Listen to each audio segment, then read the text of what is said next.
আব্বু, কিছু খেয়েছো তুমি? শ্রবণ বাবাকে জড়িয়ে ধরে রেখে দুদিকে মাথা নাড়ল। না খেয়ে থাকলে তো তুমি অসুস্থ হয়ে পড়বে। সোহাকে তুলে নিয়ে যাওয়ার পর পানি ছাড়া কিচ্ছু খাইনি আমি। শামীম রেজা চৌধুরী ছোট ছেলের দিকে তাকিয়ে বললেন। স্পর্শ, তোমার ভাইয়ার জন্য খাবার বেড়ে নিয়ে এসো। শ্রবণ বাবাকে ছেড়ে দিয়ে বলল। আমি খাবো না, আমার সোহাকে ছাড়া আমি কিছু খাবো না। আমার সোহাকে এনে দিন আগে। হ্যাঁ, এনে দিব তো আব্বু। বাকি টাকা আসতে আধা ঘন্টার মতো সময় লাগবে। ততক্ষণে তুমি খেয়ে নাও। না খেলে শক্তি পাবে কোথায়? দেখো কত ফুটবল হয়ে পড়েছো।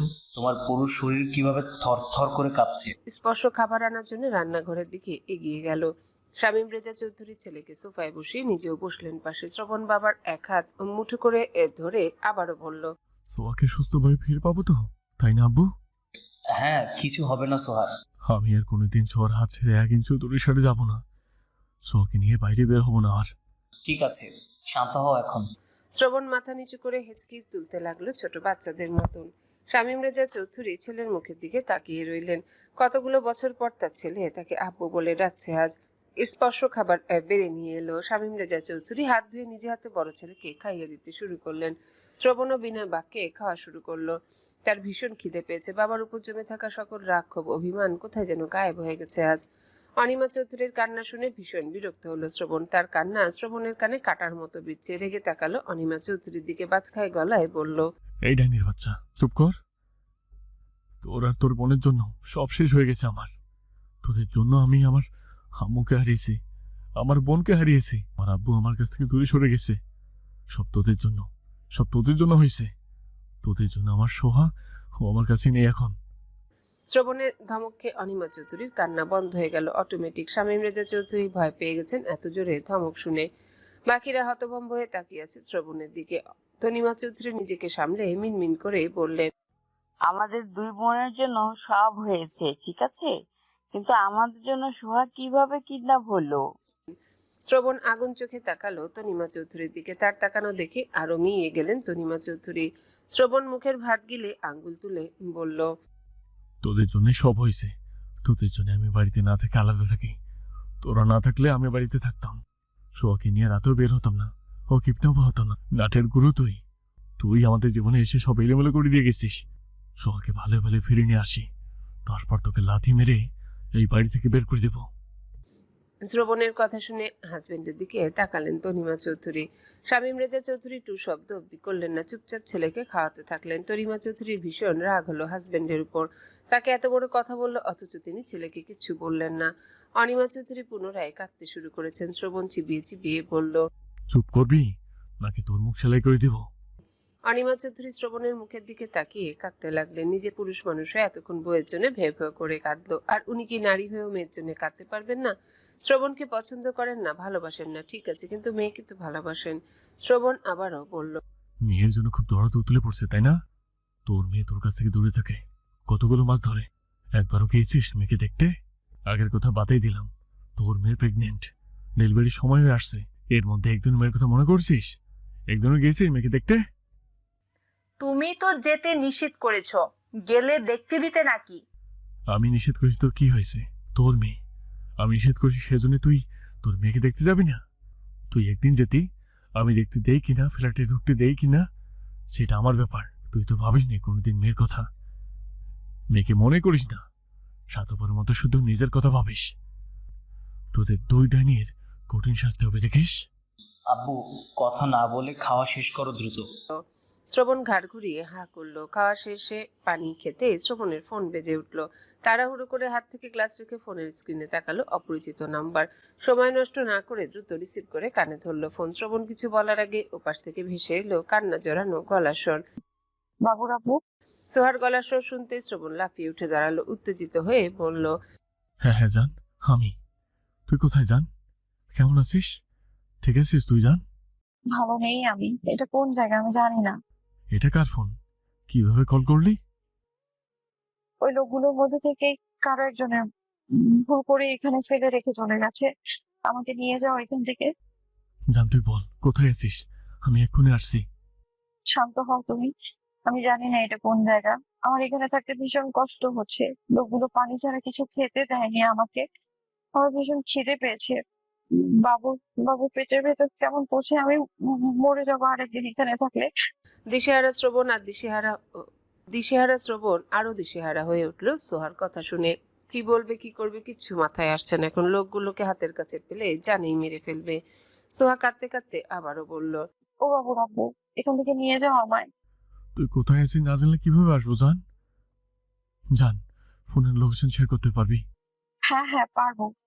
তাহলে দ্রুত লোকেশন শেয়ার কর, আমি আসছি। করছি, দাঁড়াও। দ্রুত কর।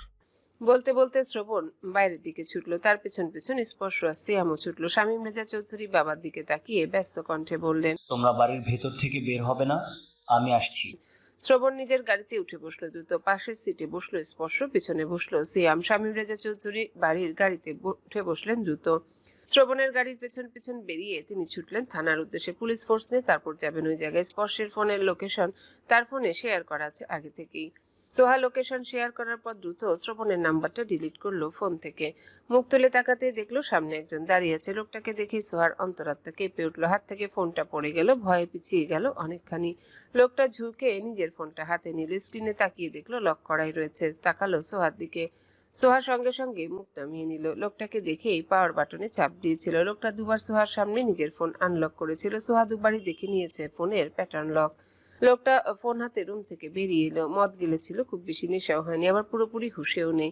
পাশের রুমে এলো বাকিদের কাছে। ধপ করে বসে পড়লো ফ্লোরে বিছিয়ে রাখা চাদরের উপর। একজন লিডারের দিকে তাকিয়ে বলল, ওই মাইয়া তো আমগো সকলের মুখ দেখা ফেলাইছে। ওইটারও ছাইরা দিলে তো পুলিশের কাছে কয়া দিব সব। তারপর পুলিশ আমগো মুখের ছবি আঁকাইয়া ধইরা ফেলাইব। এটা ছাড় পরে টাকা পাই একবার হাতে, তারপর গলাটা কাইটা খালাস করে দিব। বস, আমার কেমন ভয় লাগতেছে। জীবনের প্রথম এই কাজে জড়াইছি নিজেরে। ধরা টরা পড়বো না তো? আবার খুন টুনও করতে চাইতেছেন? আরে কিসের ডর? আমগো প্ল্যান সাকসেসফুল হইলে কোটিপতি হয়ে যাইব। বাকি জীবনে আর কোনো কাম করন লাগবো না, কিছু করন লাগবো না, খালি আয়েশ আর আয়েশ। গন্তব্যে পৌঁছাতে শ্রবণের সময় লাগলো 1.5 ঘন্টা। রাস্তায় যানজট নেই, নয়তো আরো বেশি সময় লাগতো। যে স্পিডে গাড়ি চালিয়েছে দুই ভাই ভয়ে শুধু আল্লাহকে ডাকছিল, না জানি কখন অ্যাক্সিডেন্ট হয়ে যায়। অনেক পুরনো একটা বাড়ি, চারিদিকে আগাছা দিয়ে ভর্তি, বিশাল বড় বড় গাছ। সন্ধ্যা রাতে কেমন অন্ধকারে ডুবে আছে জায়গাটা। আশেপাশে অনেকটা এরিয়া জুড়ে কোনো বাড়িঘর নেই। গাড়ি থেকে নেমে শ্রবণ গেটের দিকে অগ্রসর হলো। স্পর্শ পেছন থেকে টেনে ধরলো তার হাত, চাপা স্বরে বলল, এইভাবে ভেতরে যাওয়া যাবে না ভাইয়া। এইভাবে গেলে সোহাকে তো উদ্ধার করতে পারবোই না, উল্টো আমরাই মারা পড়বো লোকগুলোর হাতে। নিশ্চয়ই তাদের কাছে অস্ত্র আছে, আর ভেতরে কতজন লোক আছে এটাও তো আমরা জানি না।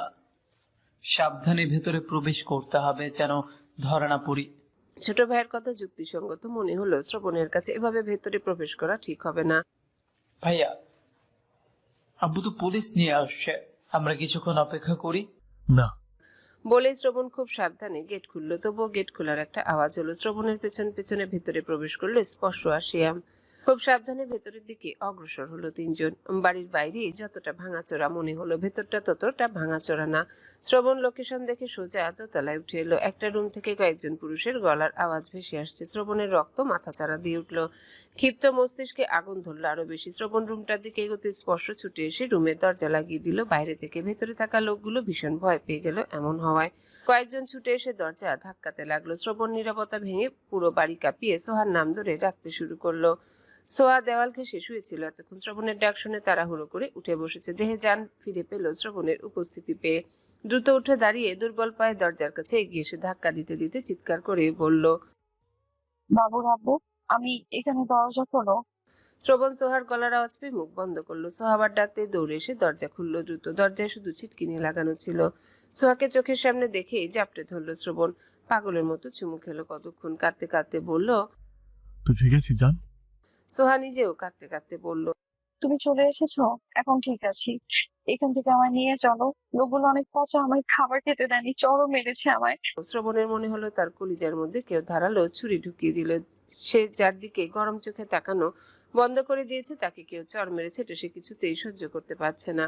তার উপর আবারও 2 দিন ধরে না খাইয়ে রেখেছে। সোহাকে নিয়ে পিছনে ফিরতে দরজা ভেঙে বেরিয়ে এলো লোকগুলো। 7-8 জন মানুষ। সিয়াম আর স্পর্শ কুলিয়ে উঠতে পারছে না এতজনের সঙ্গে। দুজন ধুমধাম মারছে, আবার খাচ্ছেও। শ্রবণ সোহাকে রুমের ভিতর ঢুকিয়ে দিয়ে বলল, জান, ভিতর থেকে দরজা লাগিয়ে দে।